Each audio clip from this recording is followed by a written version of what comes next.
Hello there, I'm Theo and this is my love nest. Welcome and thank you so much for clicking on this video. Now that you're here, please watch it all the way to the end. A very big shout out to everybody who has subscribed to my channel so far, everybody who likes my videos, everybody who comments, and everybody who recommends my content to other people. Thank you so much, and I appreciate you. If you haven't subscribed, please do click on the subscribe button and put the notification bell on so you know every time I put up a video. And yeah, let's get into today's video. I'm doing another radiography related video, and from the title of the video you have noticed or you've seen that I'm going to be talking about working as a radiographer in different institutions, and these institutions differ according to sizes. So I'm going to be differentiating between working in a tertiary hospital and working in a district hospital, as well as working in a clinic. I'm going to differentiate all of these hospitals for you and what to expect as a radiographer. Maybe some of you are considering switching jobs to go work in a certain environment, so this video might be useful for you, so you know what to expect if you're moving from maybe a clinic to a tertiary hospital, or if you're considering moving from a district hospital to a tertiary or a clinic. Either one, I'm going to be giving you what to expect, what happens there, the juice, everything. So I did my training in a tertiary hospital, and then I did my community service plus the first year post-com in a district hospital. Then after that I moved to a clinic, and it's funny how this is literally a gradient, what is it called, like the transition is literally like from bigger to medium to smaller, and that is actually the first difference I want to talk about. These institutions differ according to their size. So a tertiary hospital is mainly like the biggest hospital with all your imaging modalities. You've got your general x-ray, you have CT scan, you have fluoroscopy, MRI, angio, cath lab, you name it. Every imaging specialty would think of, even therapy and nuclear medicine. All these imaging modalities you would think of in radiography, you find that in a tertiary hospital. They are basically the biggest hospitals. Well, they might not have one or two of the other modalities, but majority of the time, if not all the time, they have specialized units. It's not just your general radiography.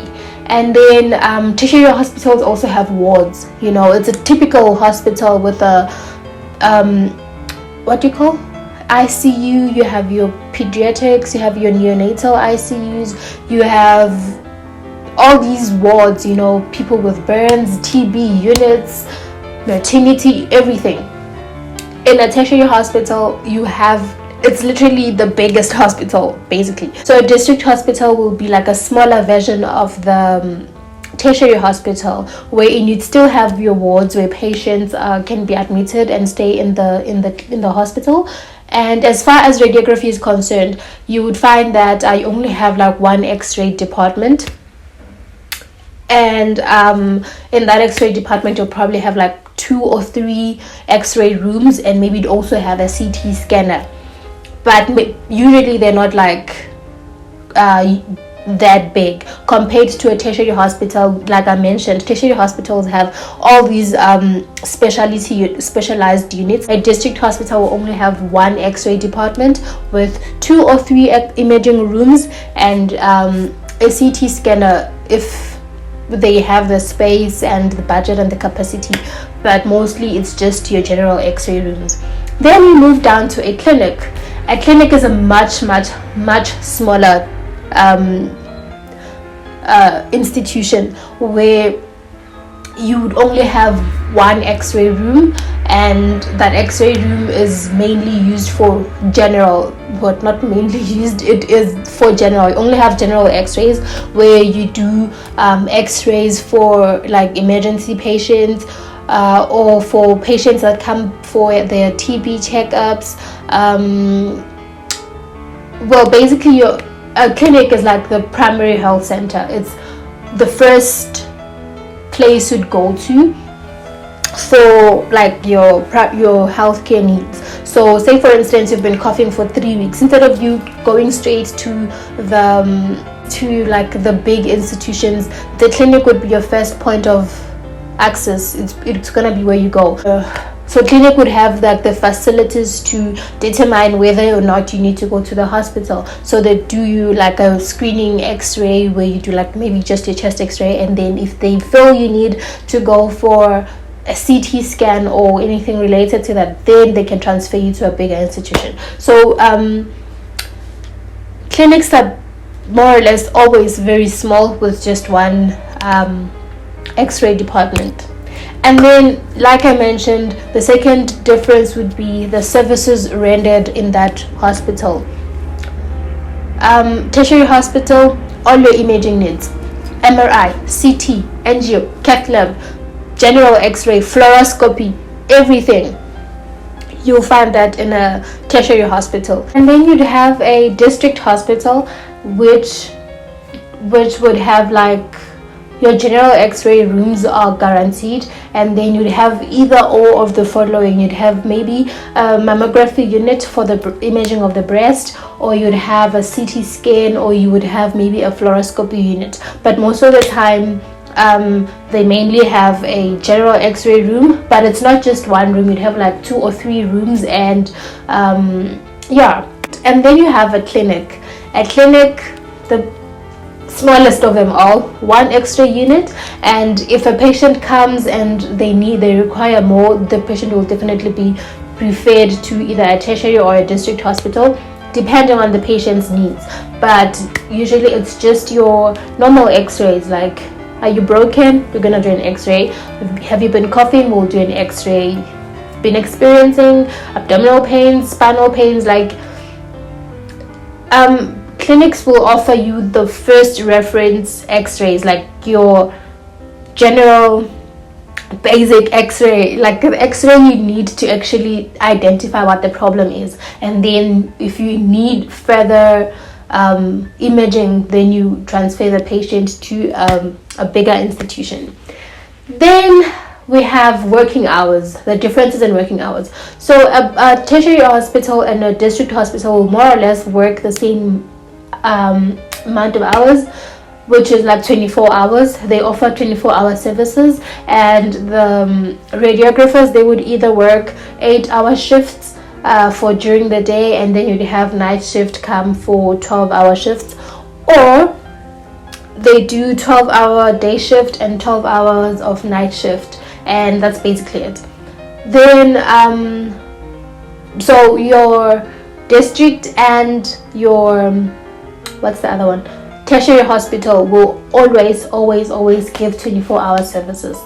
Clinics, on the other hand, they'll give 8-hour services or 12-hour services, but not all clinics. I do know that there are clinics that only do like day services. They don't offer weekends, they don't offer holiday services. And then there's clinics that actually do work 24 hours even on holidays or weekends.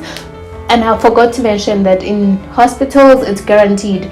Christmas, Easter, whatever holiday, the hospital will be running for 24 hours. And some clinics do offer that, but most of the clinics will only offer day services, no night shifts, no weekends, no holidays. And then you would have the patients, statistics, how much patients you get.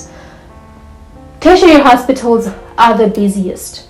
You'd have like 40 patients during the day, and then you see another 35 patients at night, and that is excluding all the patients you're going to do in the wards. We also have mobile x-ray units for patients who cannot come down to the x-ray department themselves. Then you as a radiographer will take a mobile unit, go to the ward, do the x-ray there. So during the day in a tertiary hospital, you could do like 30 patients, 35, 40, even beyond that. And then night shift also comes and do a similar amount of patients. And it's normal, like we're just here for the patients, we just keep the ball rolling. Like we even used to that okay, you know what, this place is busy. And also it differs, like I mentioned, that in tertiary hospitals you have different radiology departments. Some departments are busier than others, and this is because some of these departments work based on bookings. So for example, in your MRI unit, we're not going to be booking 12 patients or 25 patients a day, because one scan can take up to like 2 hours. So some departments will only do like 5-10 patients a day because of bookings, and then some would do more than others because it's just general x-ray. It's just like your basic x-rays. So yeah, district hospitals on the other hand, also quite busy, like 20 patients a day, and then like your 15-12 at night. Not too hectic, except of course on month ends, weekends, or on long public holidays where people just go nuts and they're stabbing each other, they're fighting, they're getting in car accidents. Not that like you do that on purpose, but yeah, on hectic busy times of the year, then you'd have an increased number of patients. You'd have like a higher volume of patients. Clinics on the other hand, you can do like 10 patients and that's it. But also depending on the day of consultations, you might end up doing like 19-20 patients. Let's just say an average of 20 patients, because sometimes we find that today we're reviewing TB patients, and then they've booked like say 40 TB patients, and all of those patients, some of them will need a review x-ray. Then radiology will be busy on that day, and then there's days when it's just casualty that's operating and you're only seeing walk-in patients or patients who've just gotten injured, and then you only get like 5 of those patients on that particular day. So clinics are very quiet, more especially at night. Like you can spend a night without doing a patient if your clinic does night shifts, and sometimes we do like 2 or 3 patients a night, sometimes no patients at all, compared to the other 2 hospitals that I mentioned where you could get like 20, 30, 40 patients a night. And the difference, so all of these hospitals that I'm talking about are government hospitals, referring to a government tertiary hospital, a government district hospital, and a government clinic. Obviously private sectors do have like different situations, more especially patient wise, because public hospitals, you must remember that they charge almost nothing. Some are like absolutely free, some you have to like pay a fee for administration stuff, but public hospitals are free, so you have more patients coming there, because as soon as you feel sick or whatever, you can just go to the clinic, go to the hospital and not have to pay. So they are much busier than private sectors, and yeah, we've basically gotten used to that. Then let's move on to the radiographers. The number of radiographers also depends on the size of the institution, how busy the institution is, and the services offered. Tertiary hospitals, the one that I did my training at, we had like 70 qualified radiographers, 72 or something like that. That was when I was doing my final year. And those radiographers are excluding students. You'd find that first year has its own like 15 students, second year has 10, third year has like 8, final year also has like its own 12 students. So you can sum all of that up, your 70 radiographers and all these students in each year, they all make up the radiography team. So tertiary hospitals basically have a bigger number of radiographers, also because we have different radiology departments. So you cannot have 5 radiographers for 12 radiology departments. Who's going to be working where? And each department has to have at least, let's say, 3 qualified radiographers, and students, some need more. District hospital on the other hand, like I said, it's just one x-ray department with obviously maybe like 3 or 2 or whatever x-ray rooms, and sometimes a sonar room. So you'd need let's say where I worked, we had, I think we were 15. Yeah, there was 15 of us, excluding our boss. Yeah, we had like 15 radiographers to cover both day and night and holidays and whatever. We had 15 radiographers. Then down to your clinics. If your clinic does not do night shift and you don't do holidays, you don't do weekends, then you might have like 3 radiographers in that clinic. And if your clinic does 24-hour services and you do holidays, you do weekends, then you're looking at something like 9-10 radiographers, so that we can be able to interchange through the shifts. And also when people go on their vacation leave, there's always going to be people covering the department. Sometimes department, like, you can be short staffed and have like 6 or 8 or 5 radiographers to cover all of that, which is a strain. But yeah, it does happen. And next up, what number are we at? I don't know. The bosses. So again, depending on the size of the hospital, you would have like a manager for every department. Tertiary hospitals, if you're having 7 x-ray departments including theater, you would have 7 or even more bosses. Each, like, okay, we call them chief radiographers. Each chief will be overseeing each department and, like, you know, basically running that specific department.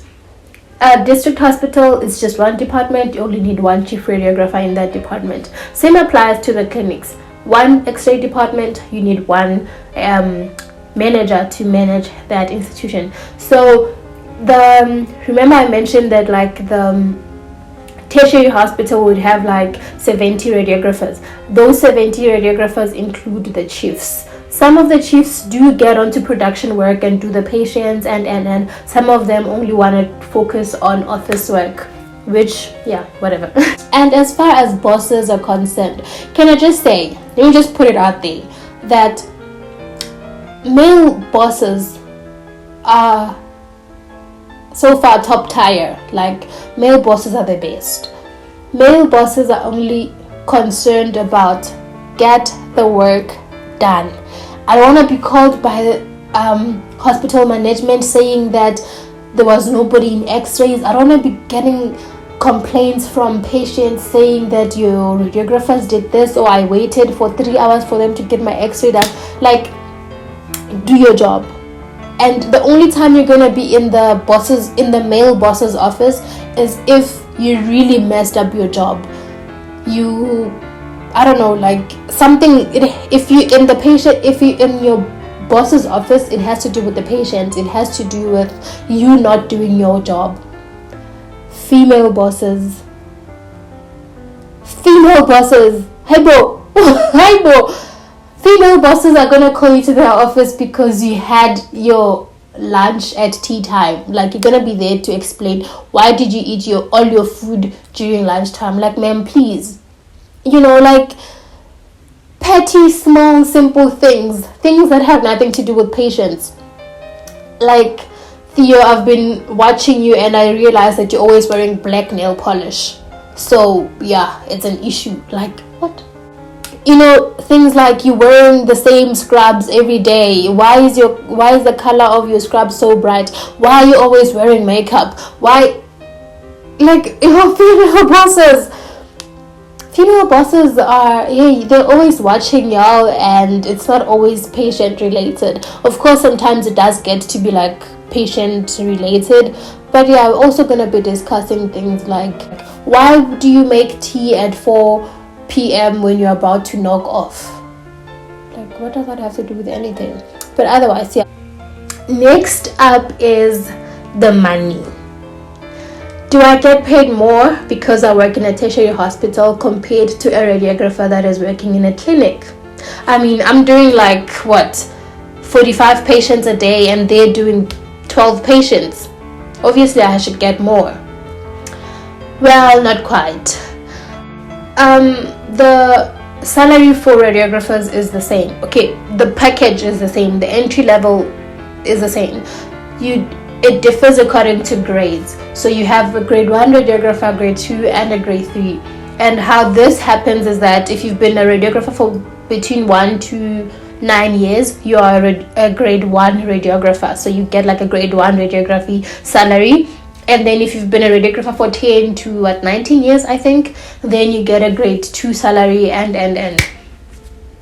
But you can like progress through the grades in other ways other than your working experience. Like it doesn't always have to be the fact that you've been working for 10 years, therefore you are grade 2. There's ways to progress in your grading, which is not important for now. So how you get your salary is that if you're a grade 1 radiographer and you're working in a tertiary hospital, you are not different from a grade 1 radiographer in a clinic, regardless of what you guys are doing. However, things that come to play are things like your overtime. In tertiary hospitals, you can do overtime however much you want. For as long as there's a need for staff, you can definitely do overtime and get paid for it. Night shift allowances, weekend allowance, standby allowance, if you're on call, things like that, you get paid for that, you get compensated for that. And not so much in district and clinics, because you cannot be doing overtime if there is no need. Overtime is if like we're realizing that we only have 4 radiographers and we're going to be having 70 patients, so we're going to have to call people who are supposed to be resting at home to come work, and then they claim money for that. And then you also get paid, did I mention so that's how you get paid. So you'd have like your basic salary, and then you can now claim for these things. Like you can claim for overtime, you can claim for weekend allowance, night shift, standby, stuff like that. And if you're working in a rural area, by the way, there's a rural allowance. The fact that you're there in the Bundus where you don't have network coverage, where you have to like drive 45 minutes to an hour to get to the nearest town and whatever, you get paid for that. So basically that's that. The money is the same except when you go like the extra mile. That's the downfall of actually being a radiographer in the public sector. But also if you have training, if you are able to do specialized radiography, like you can do angios, or you can do CT, you can do MRI, you can do cath lab, things like that, then you can get compensated for that. But it's not in every institution, more especially in public. In public, if you are a radiographer, you're expected to be able to do all of that, so you don't necessarily have to be paid more because you can screen and somebody else is doing a chest x-ray. Not fair, I know, but yeah, that's basically how it is. Let's talk about work drama. So you'd think the bigger the institution, the bigger the drama. It's actually the opposite. The smaller the institution, the bigger the drama. If you have watched my video on my radiography journey, you realize that I did mention at some point how grateful I was for having, good colleagues. Actually, from the beginning, I've never had like work drama with my colleagues where I'm like, ooh, I don't want to work with this one, or I've never no. See, I'm not the problem. I'm never the problem. That's why I don't have to experience this. I'm joking. But there is work drama, and the smaller the institution, the bigger the drama, because you guys are just literally in each other's faces. You're seeing everybody's mistake. You are you get into each other's nerves. And radiography is female dominated. I'll say this over and over again. There's a lot of females in radiography, and females drama. Same WhatsApp group. So I'm actually rushing through this because South Africa load shedding. My lights are gonna go off if we take our time, and we're gonna be load shed in 12 minutes. So I gotta be done with this list in the next 10 minutes at least. But anyway, yeah, in bigger institutions you don't actually have a lot of work drama because people are always like, there's too many of us to always be in each other's business. So we just group ourselves into groups. Okay, I vibe with this one is gonna be my friend, they vibe together, whatever, as long as we're getting the job done. Same applies in a district hospital. We vibe together, we, like, there's 14 of us, we're not all gonna be friends. Some people actually on permanent night, we never see them. So during the day there's maybe like 8 of us. So yeah, we know those 2 are friends, those 4 are friends, those 2 are friends, but we all work together. And yeah, also you'd have like drama because there's gonna be like things like, oh no, this one is always working, never gets to work weekends, or this one never gets to do public holidays and whatever. It's those kind of dramas, but it's not really like that much big. Clinics on the other side, there's a lot of drama there. Like, there's so much drama, but sometimes it's not like it's not like personal drama, it's just work related drama that, yeah, whatever, this one gets to do less than the other one or whatever. It's not crazy drama, but because the place is small, you get to see it, you get to analyze it, and it just looks like it's a lot. Not that bigger institutions don't experience the drama, they probably do, but you can't see it because I'm only gonna see you again in 2 months because you're gonna be working like in another, like, you get the picture, right?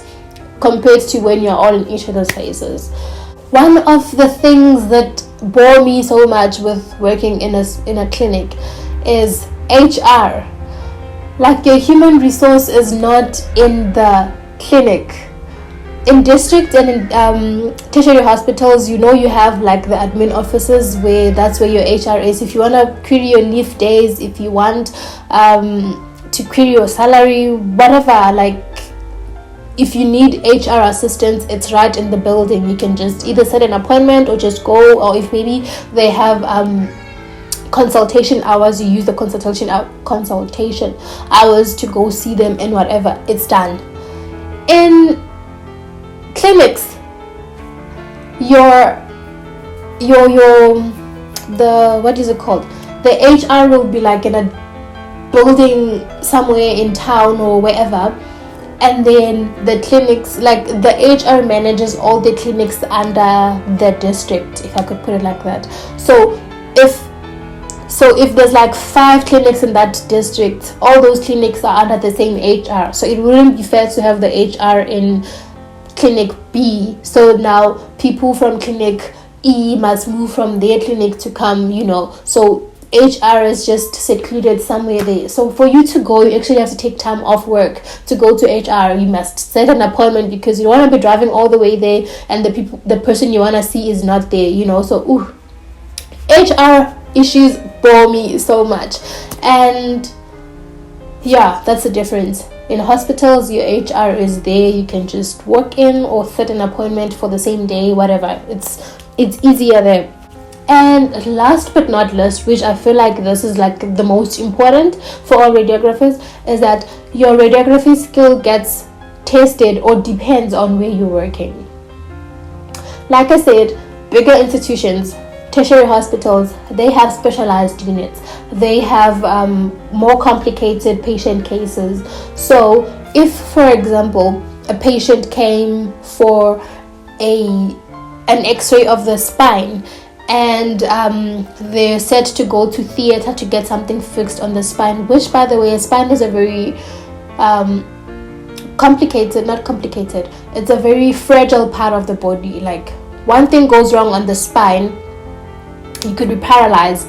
So say patient is going for a for theater in for a surgery of the spine, you'd need to have all the pictures like of the spine at different angles, So as a radiographer, you should be able to take those pictures. You should be able to position your patient in certain ways for you to be able to see certain things, and so that your patient is ready for their surgery.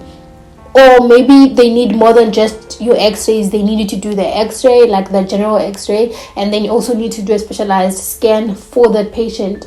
All of that, you get to do that in a tertiary hospital. In a district hospital, they could tell you, okay, this patient is going to be transferred to this tertiary hospital for this for this surgery, so please do x-rays of their spine. However, it's very rare. It's very rare for you to be doing special views of whatever imaging of whatever body part will be imaging in a district and in a clinic. In a district and a clinic, we take pictures that are good enough to diagnose what the problem is, and should there be a need for extra pictures and whatever, then they'll be sent to district hospital. To a tertiary hospital. I don't know if it makes sense. So in clinics and sometimes district, please don't, I said sometimes, not always, don't come at me. In clinics and in tertiary and district hospitals, you take pictures that are good enough to show what the problem is, where is the problem, how could the problem be managed, and. Whereas in tertiary hospital, you need to take pictures that are good enough to say, if I'm fixing this problem now, how am I fixing it? If you're a radiographer watching this, what I'm basically saying is that in a clinic, we don't necessarily do our obliques, we don't do special views. You're not going to be doing a skyline of the knee because we don't have like an orthopedic doctor who's going to be reviewing the x-ray. We only have GPs in clinics and district hospitals. You have like normal doctors. Okay, maybe me saying normal doctors can offend people, but yeah, you have GPs. You don't have your physicists or your orthopedics or like somebody who's going to be able to interpret the x-ray. The people, they have general knowledge of x-ray interpretation. They can only interpret enough to see that, okay, this line is not straight, therefore something could be wrong. Not necessarily to say, oh, there's a narrowing there, let's do an oblique so that I can see filmy. So yeah, district clinics, we do basics, and that as a radiographer works on your skill, because you're gonna forget. Like, I don't remember the last time I did for example an SMV of the skull. I don't remember the last time I did simple diagnosis, like simple general x-rays. There's views that I haven't done in over a year, which I can't even think of at the top of my head. Simple things like a scaffold view, you take forever to do it because nobody's gonna be reviewing that x-ray. If they feel like this patient is too sick, they're gonna refer them to bigger institutions, and all of those x-rays will be done in the bigger institution. And this is it about different radiography experiences based on their hospitals, based on institutions of where you're working at. And if I did miss something, do drop it down in the comment section below and let me know. And if there's anything you relate to, you're more than welcome to drop it in the comment section also. What do you relate more to? At what level of institution are you at? And what is common, what isn't? And yeah, man, thank you so much for watching this video. If you liked it, which I know you did, give it a very big thumbs up, and please do subscribe. Do drop a comment down below. Until I see you again, please continue to take care and share the love. Bye.